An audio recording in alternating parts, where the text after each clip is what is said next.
घर दुआर छोड़ी पड़ी शहर में, दूरी होई बेरोजगारी हो। एक जुनून रहे लइकन के खून में, लेवे के नौकरी सरकारी हो।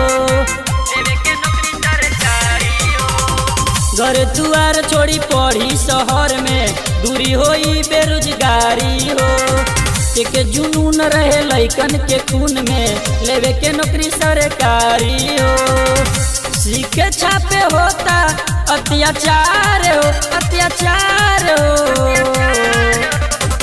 नौजवान के जिंदगी पर होता अत्याचार हो।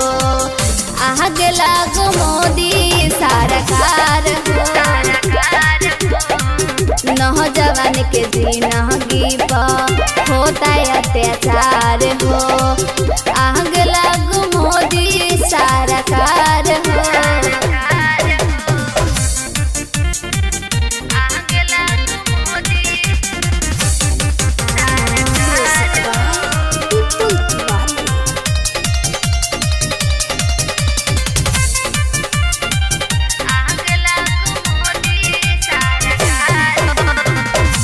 पढ़े में पढ़ाई बिगड़ल, घर के हालात हो।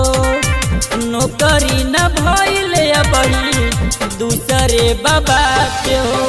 केहू तो मरे फांसी लगा के, केहू तो जहर खा जाता। अंतिम इच्छा भइल न परीक्षा, सोची के केहू पगला जाता। केहू न करता विचार हो, विचार हो। नौजवान के जिंदगी पर होता अत्याचार हो। आग लागो मोदी सरकार हो। नौजवान के जिंदगी पर होता अत्याचार हो। आग लागो मोदी सरकार हो।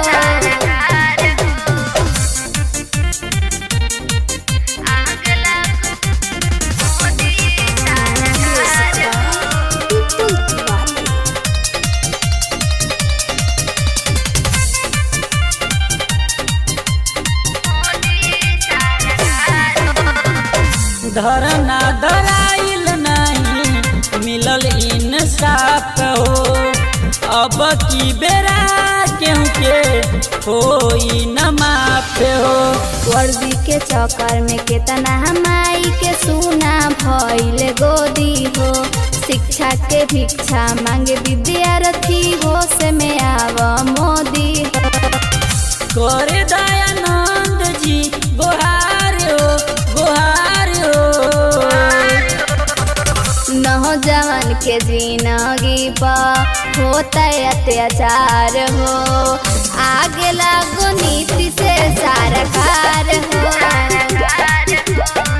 नौजवान के जिंदगी पर होता अत्याचार हो। आगे लागो नीति से सरकार